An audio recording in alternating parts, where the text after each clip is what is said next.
మాతృదేవోభవ, పితృదేవోభవ, ఆచార్యదేవోభవ. తంత్ర జ్యోతిష్యం అనేటువంటి ఈ వీడియోలో భాగంగా మనం ఈరోజు శని భగవానుల వారు జూన్ 30, 2024 సంవత్సరం ఆదివారం ఉదయం 7 గంటల నుంచి కుంభరాశి యందు వక్ర సంచారం ప్రారంభించి మకర రాశి వైపు ప్రయాణిస్తున్నారు. ఈ వక్ర సంచారం వల్ల ద్వాదశ రాశుల వారికి శని భగవానుల వారు ఎటువంటి ఫలితాలు ఇస్తున్నారనే దానిపైన మనము మాట్లాడుకోబోతున్నాము. మరి శని భగవానుల వారి గురించి చెప్పాలంటే ఆయన ధర్మదేవత, ఈశ్వర శబ్దంతో పిలువబడే ఏకైక నవగ్రహాలు ఏకైక గ్రహం ఆయనే. ఈశ్వర శబ్దంతో పిలిచే దేవతలు 5 మందే. 5 మందిలో ఈశ్వరుడు, విఘ్నేశ్వరుడు, సుబ్రహ్మణ్యేశ్వరుడు, వెంకటేశ్వరుడు, తర్వాత శనీశ్వరుడు మాత్రమే. వీళ్ళు 5 మందే లయకారకులు, చాలా శక్తివంతమైన దేవతలు. వీళ్ళకి అధికారాలు ఎక్కువ ఉంటాయన్నమాట. కాబట్టి నవగ్రహాలు ఏకైక ఈశ్వరుడు శనీశ్వరుడు. ఆయన మనకు ఇప్పుడు కుంభరాశిలో వక్ర సంచారం ప్రారంభించి మకర రాశి వైపు ప్రయాణిస్తున్నారు. మరి ఆయన ధర్మదేవత అన్నాము. అన్ని గ్రహాలు జీతాలు ఇస్తే ఈయన జీవితాన్ని ఇస్తాడు. మరి జీవితాన్ని నేర్పిస్తాడు. మనం ఎలా బతకాలో, మన కర్మ పరిపాకాన్ని ఎలా ఎదుర్కోవాలో నేర్పించేటువంటి ఏకైక ధర్మదేవత శని భగవానుల వారు. కాబట్టి కష్టపెట్టే దాంట్లో శని భగవానులు అంతటి వారు లేరు, కలిగించడంలోనూ ఆయన అంతటి వారు లేరు అంటూ ఉంటారు. కాబట్టి కష్టే ఫలి అనే దానికి మనకు ఆ కష్టానికి తగిన ఫలితాన్ని ఇచ్చేటువంటి దేవత అన్నమాట ఆయన తన స్వక్షేత్రం వంటి కుంభరాశిలో వక్రించి మకర రాశి వైపు ప్రయాణించడం అనేది ఈ ద్వాదశ రాశుల వాళ్ళకి చాలా ప్రముఖమైన ఫలితాలు దశ నిర్దేశం అవుతాయన్నమాట. ఎందుకంటే ఆయన వక్రించాడంటే ఏం చేస్తాడు? ఆయన ధర్మదేవత అన్నాము. ఆయన గతంలో మకర రాశిలో ఉన్నప్పుడు మకర రాశి వారి యొక్క ఫలితాలు, అదేవిధంగా ద్వాదశ రాశుల వాళ్ళ యొక్క ఫలితాలు వారి వారి స్థానాన్ని అనుసరించి గోచారంలో వారి యొక్క కర్మ సిద్ధాంతాన్ని ఆయన పరిశీలిస్తూ వెళ్తాడు. దాన్ని అనుభవింపజేసి ముందుకు సాగుతూ ఉంటాడు. ఏదైనా మర్చిపోయామేమో అని తిరిగి మళ్ళీ వెనక్కి వెళ్ళి ఆ మర్చిపోయినటువంటి పెండింగ్ ఫైల్స్ మళ్ళీ ఎత్తి ముందుకేసుకుంటాడు. ఆయన ఒక స్ట్రిక్ట్ ఆఫీసర్. ఆయన మర్చిపోతే ఇంకా సృష్టిలో ఇంకా అర్థం లేకుండా పోతుంది. ఆయన ఏది మరవడు. కానీ ఏదైనా మర్చామేమో చూద్దాం అని మళ్ళీ రావాలంటే అదే ప్లేస్కి అయినా 30 సంవత్సరాలు పడుతుంది. ఈలోపు మీ యొక్క పెండింగ్ విషయాలను పునఃపరిశీలన కోసం మళ్ళీ వెనక్కి వస్తున్నాడు ప్రతి రాశికి ఆయన. కాబట్టి ఆయన ఒక ధర్మదేవత అన్నాం కాబట్టి జడ్జి కూడా ఆయనే అవుతాడు. మన కర్మను నిర్దేశించేటువంటి ఒక గొప్ప గ్రహంగా అని చెప్పవచ్చు. కాబట్టి ఆ పునఃపరిశీలనలో ఎవరికి ఎటువంటి ఫలితాలు వస్తాయి అనేదే ఇక్కడ మనకు ముఖ్యాంశంగా మారుతుంది. కాబట్టి శని భగవానుల వారి యొక్క వక్ర ఫలితము మనకు చక్కగానే మనం దానికి భయపడవలసిన అవసరం లేదు. ఆయన మన కోసమే వస్తున్నాడు, మనకు ఏదో దారి చూపడానికే వస్తున్నాడు. కాబట్టి ఇది మనకు ఒక చక్కటి అవకాశంగా భావించి మనము సద్వినియోగం చేసుకోవాల్సిందిగా తెలియజేస్తున్నాను. తర్వాత కన్యారాశి వారికి శని భగవానుల వారు 6వ ఇంట కుంభరాశిలో వక్రించి 5వ ఇంటికి వైపు ప్రయాణిస్తున్నారు. ఇది చెప్పాలంటే వీళ్లకు శుభ పరిణామం అని చెప్పచ్చు. ఎందుకంటే కన్యారాశికి, కన్యా లగ్నానికి మొట్టమొదటి రాజయోగ కారకులు శని భగవానుల వారే.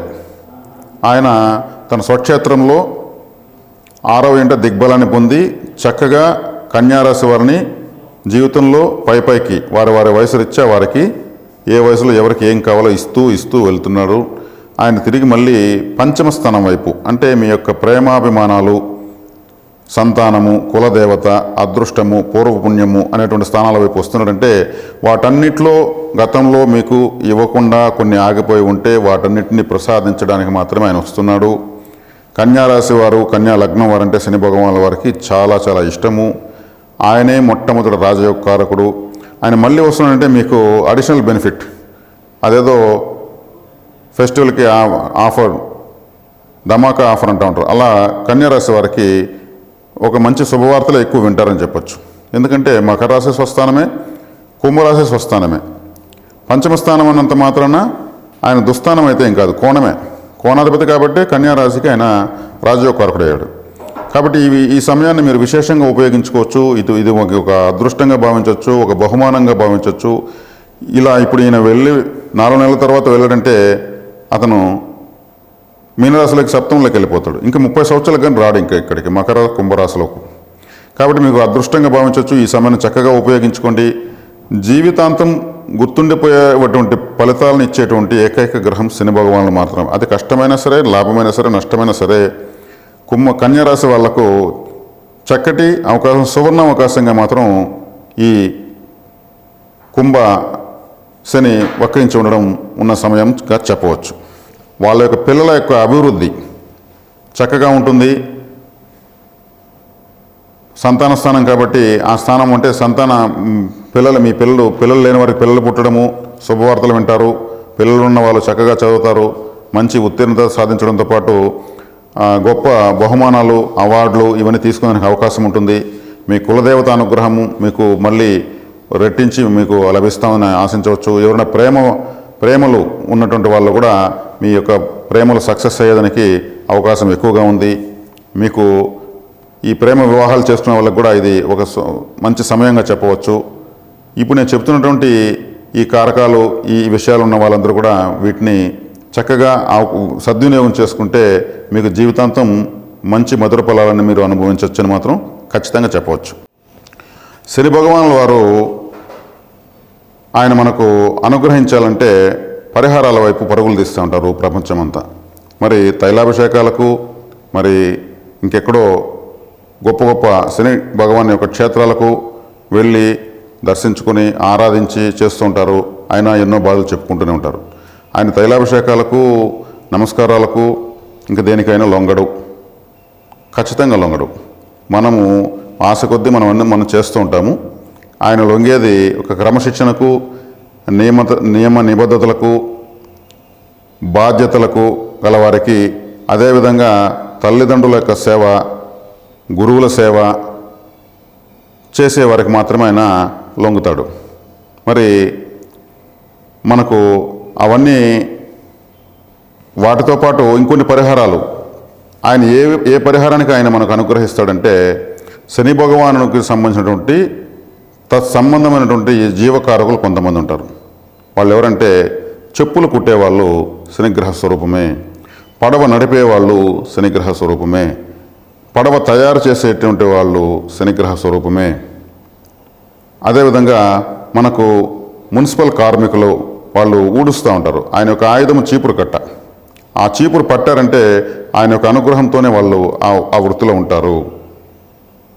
మరి శుభ్రత అనేదానికి ఆయనే కారకుడు. అందుకే ఆయన మన జీవితాలను ఊడుస్తాడు కాబట్టి ఆ చీపురుతో మనము బాధలకు గురవుతాము. ఆ చీపురు పట్టిన వాళ్ళందరూ కూడా శనిగ్రహ స్వరూపంగానే మనం భావించి వారికి మనం సేవ చేయొచ్చు. ప్రతి రాశి వాళ్ళు, 12 రాశుల వాళ్ళు కూడా నేను చెబుతున్నటువంటి చెప్పులు కుట్టేటువంటి వాళ్ళకు మనము నీళ్లు, ఏదైనా ఫుడ్ దానం ఇవ్వడం వల్ల శనిగ్రహము అనుగ్రహిస్తుంది. అదేవిధంగా ఈ చీపురు పట్టి ఎప్పుడు శుభ్రత చేస్తున్న వాళ్ళందరూ కూడా శని భగవానులే. వాళ్ళు కానీ ఒక వారం రోజులు 10 రోజులు కానీ వాళ్ళ పని ఆపారంటే అప్పుడు తెలుస్తుంది శని భగవానుల యొక్క విశ్వరూపం. తర్వాత ఆలయంలో కూడా శుభ్రత చేసేదానికి మీరు పరిహారంగా శనిగ్రహ అనుగ్రహం కోసం టాయిలెట్ క్లీనర్స్, ఫ్లోర్ క్లీనర్స్, చీపులు దానంగా ఇవ్వచ్చు. ఇది 12 రాసుల వాళ్ళు ఇవి చేయొచ్చు. మీకు అందుబాటులో పడవలు నడిపేవాళ్ళు, చేపలు పట్టేవాళ్ళు, చేపలను కత్తిరించి అమ్ముకునేవాళ్ళు, వాళ్ళందరికీ కూడా మీరు శుభ్రంగా మీరు మంచినీటిని, ఆహారాన్ని ఇవ్వచ్చు. శనిగ్రహం తక్షణం అనుగ్రహిస్తుంది. సముద్రంలో చేపలు పట్టే వాళ్లకు చుట్టూ నీళ్ళే ఉంటాయి, తాగడానికి నీళ్ళు ఉండవు. ఇదే విచిత్రం. వాళ్ళకు మీరు వాటర్ ఇస్తే ఆ నడి సముద్రంలో కూడా వాళ్ళకి తాగి దాహం తీర్చుకుంటే, అంటే సముద్రం అంటే చంద్రుడు, మరి మీరు ఇస్తున్న నీళ్ళు శుద్ధ జలం. ఈ నీళ్లు తాగడం వల్ల చంద్రగ్రహం కూడా యాక్టివేట్ అవుతుంది. మీరు ఇచ్చిన ఫుడ్ తీసుకోవడం వల్ల రాహుగ్రహం కూడా యాక్టివేట్ అవుతుంది. రాహువత్ శనివత్ రాహు అంటే రాహు శనిలాగా పనిచేస్తాడు. కాబట్టి పరిహారాల్లో తీసుకుంటే ఇవి మీకు శని వక్రించున్నప్పుడు